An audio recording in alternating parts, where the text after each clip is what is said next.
Gémeaux, bonjour à toutes et bonjour à tous. J'espère que vous allez très très bien et je suis ravie de vous retrouver pour cette nouvelle vidéo dans laquelle nous allons parler des énergies pour le mois de novembre 2024 qui seront peut-être les vôtres ou pas, évidemment. Prenez toujours du recul, hein, qui seront les vôtres d'abord à condition que ça ait du sens pour vous et que vous puissiez bien sûr vous reconnaître dans ce tirage.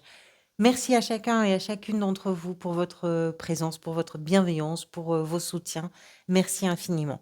Allez, on va commencer tout de suite. Donc, tout d'abord, on va parler des arcanes majeures du tirage. Vous avez l'empereur ici, qui est la carte qui était sortie lors du tirage semestriel. Donc, elle est importante puisqu'elle est un peu comme en réponse ou en écho à toutes les autres. Et puis, elle nous donne peut-être un fil conducteur pour vous durant ce mois. Arcane majeure, vous avez la tour ici dans l'état d'esprit, la justice dans la position de ce que vous désirez le plus, la tempérance dans la sphère professionnelle et la force à la fin du mois avec la 4 de coupe en arcane majeur. Ensuite, des épées, des deniers, des deniers, des épées, des bâtons et des coupes. Euh, Vous avez pas mal de deniers, peut-être que, enfin pas mal, un peu plus de deniers, on va dire. Donc peut-être que pour vous, sur le mois de novembre, l'aspect matériel, l'aspect professionnel de votre vie occupe, on peut dire, peut-être une place plus dominante. On va voir ça. Alors, Gémeaux, vous aviez au mois d'octobre en arcane majeur, ici à la place de l'empereur, vous aviez le fou. Donc là, vous avez l'empereur et après, on va vers tempérance. Tempérance qu'on retrouve ici dans la sphère professionnelle. Le fou du mois d'octobre nous parle de peut-être quelque chose de nouveau, un nouveau projet, une nouvelle idée, une nouvelle perspective, une nouvelle rencontre, quelque chose en tout cas qui a pu se mettre en place ou qui est peut-être en train de se mettre en place encore, qui fait que vous vous êtes projeté dans cette nouveauté. Je pense, alors vous avez, attendez, on va faire, je vais aller un peu vite. On va prendre l'empereur. Le départ, le nouveau projet, la nouvelle idée, la nouvelle perspective, je ne sais pas quoi de nouveau. Peut-être que vous êtes sur le mois de novembre en train justement de structurer tout ça, de vous organiser, de mettre les choses en place, de prendre les décisions nécessaires, de faire des choix, de comprendre aussi les responsabilités qui sont les vôtres, puisque l'empereur, qui est quand même quelqu'un qui est assez visionnaire, et quelqu'un qui travaille dur, hein, c'est un laborieux, ce personnage. Il a aussi le sens des responsabilités. Les siennes, celles qui lui incombent bien sûr, mais par rapport aux équipes, par rapport à la famille, par rapport aux gens avec lesquels il est amené à passer du temps, peu importe hein, de quelle façon ça peut être pour vous, ça peut être dans la sphère professionnelle, puisqu'on voit qu'il y a peut-être plus ça sur le devant de la scène pour vous, mais ça peut être aussi dans la sphère familiale, dans la sphère amicale, peu importe. Donc, un mois d'organisation, de structuration, de décision, de responsabilisation aussi, d'élaboration des plans, des stratégies, de la réflexion, etc. Un mois chargé de travail, de labeur, d'engagement, voilà, on est déterminé, on est à fond concentré sur quelque chose. Alors, l'empereur représente toujours quelqu'un qui a des responsabilités. Donc souvent, c'est un chef, c'est un responsable, c'est quelqu'un en tout cas qui occupe un poste dans la prise de décision qui est un poste clé, qui est un poste important. Donc, c'est peut-être pour ça aussi qu'il traîne avec lui une réputation de rigidité, parce qu'il est rigoureux et parce que c'est quelqu'un qui est vraiment concentré sur le travail. Alors, ce qui est bien ici, c'est que si par exemple, cette énergie-là, c'est quelque chose qui est plus en lien pour vous avec la sphère professionnelle, ce qui est intéressant ici, c'est que vous avez tempérance et qui va quand même amener un peu d'air et un peu de souffle à ce personnage qui est un peu trop parfois rigide et vraiment dans les règles, dans les clous, dans les rails, tout doit être bien structuré. Alors, l'état d'esprit, vous avez trois cartes qui ont sauté. Bon, je les ai prises, d'habitude, j'en prends que deux. Vous avez la 2 d'épée, la tour et la 9 de nez. On va parler de cette tour parce qu'elle est intéressante ici. La 2 d'épée d'abord. L'état d'esprit, il est concentré au choix. Euh, c'est comme si vous aviez des décisions à prendre avec vraiment en prenant en compte certaines choses. C'est pas forcément évident, c'est pas forcément une carte confortable. Pourquoi? Parce que la 2 d'épée manque de visibilité. C'est ce qu'elle exprime. C'est-à-dire que si vous avez envie de savoir comment vous allez pouvoir choisir telle ou telle direction, tel ou tel parti pris, comment vous allez pouvoir vous décider par rapport à des situations qui vont vous demander de vous positionner, l'intérêt, c'est pas tellement de savoir où vous allez aller parce que vous ne pouvez pas en avoir forcément idée. Il y a un manque de visibilité. Donc la 2DP vous pousse à faire des choix en fonction de ce que vous désirez, en fonction de ce qui vous convient à vous le mieux. C'est pas la peine d'aller chercher à l'extérieur, c'est d'abord à l'intérieur que vous devez répondre quand vous avez des choix qui se présentent. Par rapport à quoi? Par rapport à la tour. C'est-à-dire que on parlait de changement, la tour, c'est vraiment un grand changement. Il y a quelque chose qui est bouleversé. Alors, je suis toujours un peu prudente avec cette énergie-là parce que je sais que pour certains et certaines, l'intensité va être vraiment remarquable. Et puis pour d'autres, ça va être par rapport à une toute petite chose, mais qui va être fondamentale finalement. Ça peut être par rapport à une croyance, ça peut être par rapport à un mode de fonctionnement, par rapport à un mode de pensée. Ça peut être vraiment un tout petit détail pour certains et certaines, mais qui va changer complètement la donne. Donc vous avez quand même des choix peut-être à faire. Vous êtes concentré sur des choix, des décisions aussi, pourquoi pas, à prendre dans une situation de changement intense ou moins, peu importe, pour vous permettre à vous d'atteindre ce que vous avez envie de réaliser, puisqu'ici, la préoccupation de la neuf de denier, c'est d'atteindre son idéal, c'est d'atteindre ce que l'on veut absolument réaliser, c'est d'atteindre cette abondance, ce moment de jouissance en réalité, de tous les efforts qui ont été fournis, de tout le travail effectif ou sur vous-même qui a été réalisé et qui va vous permettre là de récolter le fruit de tout ce temps passé à ne pas vous ménager et à ne pas compter les heures et à ne pas vous laisser aller. Alors, si je prends cette première ligne, elle est vraiment très intéressante parce qu'on a quelqu'un qui prend des décisions, qui prend les rênes, qui, allez, on y va, on met les choses en place, on part pas à l'aventure comme ça, on planifie, on organise, on prévoit, on anticipe, etc. Par rapport à des décisions qui vont dans le sens d'un changement qui va vous permettre à vous d'atteindre ce niveau d'abondance et d'idéal quelque part, hein. La neuf de denier, c'est vraiment ça. C'est un moment de grande satisfaction aussi. Vous, ce que vous désirez, c'est représenté dans ce tirage par la justice. La justice, c'est de trouver déjà votre équilibre. C'est peut-être aussi, dans certains cas, ou pourquoi pas même les deux, c'est à la fois trouver votre équilibre et à la fois officialiser quelque chose. La justice prend, elle aussi, de grandes décisions. Alors, je ne sais pas si c'est un mois vraiment de grandes décisions pour vous, qui vont dans le sens de changement, peut-être. Mais en tout cas, la justice et l'empereur, ce sont des notions, ces notions de prise de décision, de choix, de trancher, de définir, etc. C'est important. Ce que vous désirez, c'est que les choses soient claires aussi. Il y a toujours une quête de vérité, de clarté, de clarification dans les situations, et puis d'arriver, finalement, pourquoi pas par vos choix, d'arriver à vous rendre d'une certaine façon justice par rapport à des choses qui sont aussi possiblement en train de s'équilibrer pour vous. Ce que vous désirez, c'est ça, c'est retrouver un équilibre, ou en tout cas aller vers un équilibre. Si c'est pas retrouver, c'est trouver un équilibre. C'est aller vers des choses qui sont clarifiées pour vous comme pour un entourage possiblement. C'est de prendre aussi le temps de la réflexion, de ne pas précipiter les choses, surtout si vous avez des décisions extrêmement importantes à prendre. Ça, c'est ce que vous désirez. Ce qui peut venir vous aider par rapport à tout ça, c'est le cavalier de denier qu'il incarne, qui lui nous parle de la patience, qui nous parle du temps que l'on va prendre, ou que vous allez prendre peut-être pour construire les choses. Vous êtes sur une période dynamique. Les cavaliers sont toujours dans une dynamique, hein. C'est-à-dire qu'on est dans l'action de quelque chose. C'est pas comme un valet qui est en train de planifier, qui est encore en état un peu d'observation et de mise en place des éléments. Non, les cavaliers sont déjà dans l'action. Mais celui-ci a cette particularité d'être le plus lent des quatre cavaliers. Donc, ce qui va venir vous aider, c'est cette lenteur, c'est cette patience, c'est le fait de prendre votre temps, de ne pas précipiter les choses. Pourquoi? Parce que c'est aussi pour vous une façon de vous assurer une stabilité et encore une fois une abondance, pourquoi pas, financière, pourquoi pas professionnelle, puisqu'on est avec les deniers, mais d'une façon générale aussi par rapport à surtout ce qui est important pour vous aujourd'hui et qui peut, vous faire penser que votre sécurité, que votre tranquillité, que votre, confort quelque part réside dans cette valeur-là.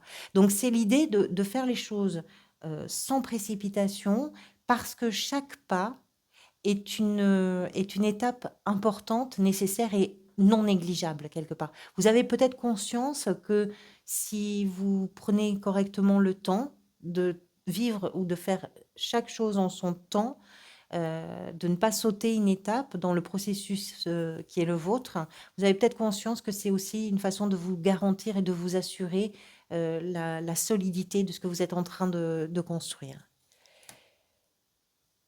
La reine de denier représente pour vous le défi. Cette reine, elle est très efficace.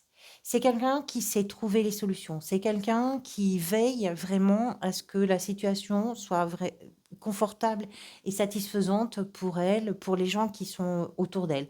Qu'on parle des équipes, qu'on parle de la famille, qu'on parle, peu importe. Et que vous soyez un homme ou une femme, c'est exactement pareil. On parle d'une énergie. Donc c'est une capacité à trouver des solutions, c'est une capacité à répondre aux besoins, c'est une capacité à gérer les choses avec beaucoup d'efficacité en étant pragmatique, en étant, euh, on va dire, en ayant un recul, euh, notamment sur tout ce qui, sur le plan émotionnel, pourrait être fragilisant ou en tout cas pourrait mettre une forme de vulnérabilité. Vous l'avez en défi. C'est-à-dire que le défi pour vous, justement, ça va être de rester efficace. Alors, côté efficacité, normalement, avec un empereur, avec une justice, on n'est quand même pas trop perdu, hein. En général, c'est vraiment sur les rails, c'est très structuré. Mais il peut y avoir pour vous quelque chose dans l'idée d'un changement, il peut y avoir quelque chose d'un peu déstabilisant, d'un peu déséquilibrant, finalement, hein, puisque vous avez la justice ici, qui fait que ça peut peut-être vous rendre un peu moins sûr de vous quand vous avez besoin d'être efficace. La reine de denier, c'est quelqu'un qui s'assure, elle a, comment je pourrais vous dire, elle est très territoriale. C'est-à-dire que pour elle, le lieu de vie, le lieu de travail, ce sont des choses très importantes. Et c'est important pour elle que son territoire, l'endroit où elle vit, où elle partage aussi peut-être sa vie avec d'autres personnes, l'endroit où elle travaille, c'est très important pour elle que le territoire soit protégé. C'est important pour elle la prise en compte de l'environnement. Il y a quelque chose dans cette idée-là, un petit peu, avec la reine de Denis. Alors, je ne sais pas comment ça peut résonner pour vous, mais c'est l'idée de cette prise en compte un peu globale de votre territoire qui peut être un défi. C'est l'idée d'un territoire aussi, pourquoi pas professionnel, puisqu'on est avec la reine de denier.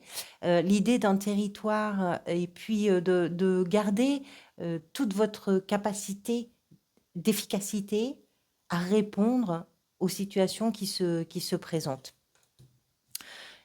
Encore une fois, j'insiste quand même avec, l'empereur, la justice, mais également, tempérance et la force. Vous avez la tête sur les épaules, hein, c'est pas vraiment un problème, hein, pour vous. Tempérance dans la sphère, professionnelle.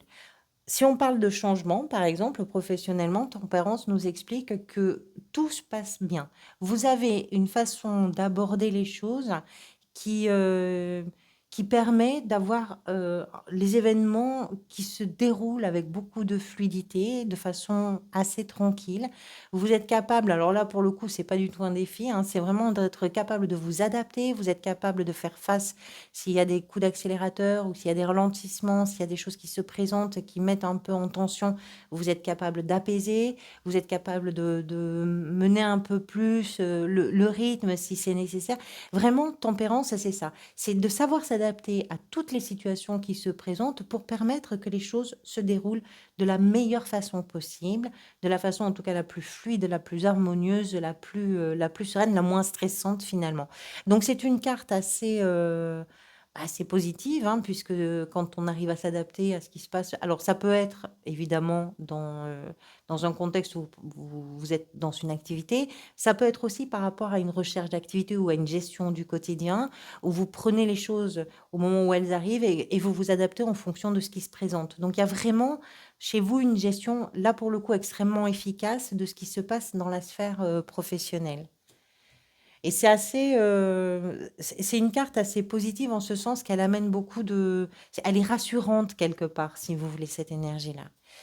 Dans la sphère sentimentale, émotionnelle et relationnelle, l'as d'épée. Peut-être que vous faites une rencontre, pas forcément amoureuse, mais pourquoi pas, mais peut-être qu'il y a quelque chose de nouveau. Peut-être que vous êtes en train de réfléchir avec quelqu'un qui fait partie de votre entourage et qui vous est cher à mettre en place quelque chose de nouveau, à construire un nouveau projet. C'est une réflexion. Les épées sont associées à la réflexion. Donc, les as, d'une façon générale, annoncent une nouveauté, annoncent quelque chose qui démarre, quelque chose qui commence. L'as d'épée, c'est un as qui est très dynamique et qui n'est pas du tout passif. L'as d'épée, c'est vraiment met en perspective, met en place quelque chose de brillant, de nouveau et de très intéressant sur le plan intellectuel. C'est pour ça que ça peut être une rencontre, effectivement, amoureuse, ça peut être simplement un nouveau projet, ça peut être un nouveau désir aussi. C'est l'idée de se dire, là, je tiens quelque chose que j'ai envie de partager, dont j'ai envie de parler, et voilà, que j'ai envie de vivre aussi. Il y a quelque chose de nouveau en tout cas. Et pour vous, c'est clair. Il y a toujours cette notion avec l'as d'épée d'une grande clarté, d'une grande conscience, hein, bien éveillée et de comprendre les choses de façon très pertinente. Ce qui est peut-être en train de se manifester pour vous, c'est représenté par la 4 de bâton, c'est une célébration. Vous célébrez quelque chose en novembre peut-être. Vous avez peut-être pris des décisions, vous avez peut-être choisi un changement. C'est quelque chose qui se fête, c'est quelque chose qui se partage, c'est quelque chose qui se célèbre. Vous avez peut-être fait l'achat d'une maison, vous avez peut-être validé, parce qu'on parle de réussite, d'examen, de maison, de célébration avec la famille. Et la famille est une notion importante avec cette carte. Donc là, il y a quelque chose un événement qui se partage, un événement qui fait qu'il y a, on fête ça. Ça peut effectivement s'apparenter à une forme de réussite. Alors peut-être que, je ne sais pas de quelle façon, parce que c'est avec l'empereur ici, c'est quelqu'un qui prend des décisions. Peut-être que vous avez pris des décisions qui vous amènent vers une réussite, qui peuvent permettre une célébration et un partage avec la famille. C'est possible. Mais c'est vraiment ça, c'est vraiment l'idée de célébrer et de fêter quelque chose. La fin du mois, pour vous, alors deux cartes sont venues. La force et la 4 de coupe. La force, c'est une carte qui nous parle de... On parle depuis tout à l'heure de votre capacité à vous adapter aux situations. La force, c'est aussi ça, c'est-à-dire votre détermination, votre volonté. C'est le fait de prendre les choses à bras le corps et de ne pas être effrayé. Pourquoi? Parce que on voit ici un personnage qui ouvre en grand la gueule de cet animal quand même sauvage qui est le lion et qui représente euh, les peurs, qui représente tout ce qui peut générer chez nous un stress, une anxiété, une angoisse, etc. Et on voit ce personnage qui a réussi à gérer, à dompter ses peurs et qui est capable de poser ce geste sur ce qui représente justement ces peurs. C'est-à-dire, je ne suis pas effrayée. Je me sens solide, je me sens déterminée. J'ai fait des choix, j'ai pris des décisions et là, là où j'en suis, je me sens bien. Par rapport à quoi? Peut-être par rapport à une nouvelle opportunité, parce que la 4 de coupe représente effectivement, on voit ici une main qui arrive, qui présente une coupe. Quand ce personnage ne regarde que les trois coupes qu'il connaît, c'est-à-dire une situation qui vous est familière, quelque chose est venu, quelque chose que vous n'aviez peut-être pas considéré et qui fait que, et qui à la fin du mois, en tout cas, devient quelque chose à prendre en compte complètement. Alors, on va clarifier tout ça avec les cartes de l'extension. Donc, l'extension, ben, pour toutes celles et ceux, bien sûr, qui le peuvent et qui le souhaitent, c'est un complément d'information qui permet de clarifier un petit peu ce tirage, si évidemment il vous parle, bien sûr. C'est accessible. Alors, vous avez deux chemins pour y parvenir. Vous prenez soit le lien que je vous mets dans le descriptif de la vidéo, soit vous allez sur la page d'accueil de la chaîne, sur le bouton rejoindre, pour un montant de 3 euros. C'est sous forme d'abonnement, mais qui n'est absolument pas engageant. C'est-à-dire que si vous le prenez aujourd'hui, eh bien, ça sera reconduit le mois prochain à la même date si vous ne le changez pas. Mais vous pouvez absolument le prendre aujourd'hui et le stopper demain si vous le souhaitez. Il n'y a bien sûr pas du tout de pénalité. Et puis, pour 3 euros, ben, vous aurez accès non seulement à l'extension de votre signe, mais aussi aux extensions des autres signes. Voilà. Alors, on va clarifier un petit peu ça. Mais regardez, on trouve la 4 de denier ici dans le... Je pensais que c'est la 4 de bâton. Non, la 4 de denier ici dans l'état d'esprit. Avec, pour clarifier, on va voir, avec la justice, vous avez... Oula, ça fait beaucoup là. Ah, de nouveau l'as d'épée. Ça fait beaucoup.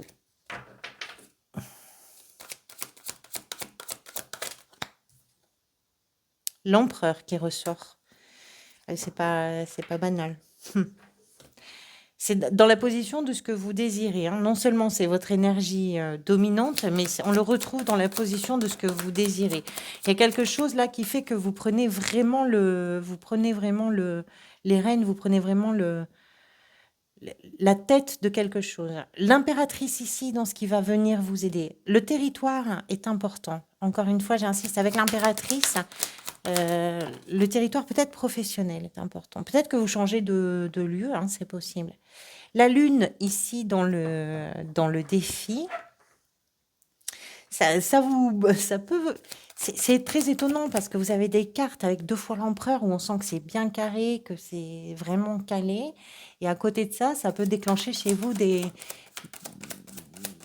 Sur le plan émotionnel, ça peut déclencher quelque chose qui est un peu en contradiction avec un esprit pratique qui structure et qui organise, etc.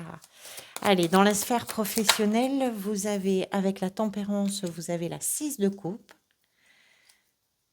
C'est intéressant. Avec l'as d'épée ici, dans la sphère sentimentale, émotionnelle, vous avez le magicien.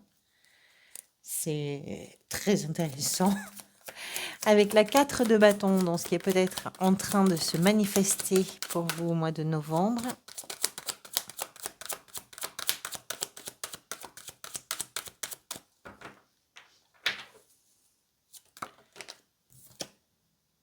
Le valet d'épée.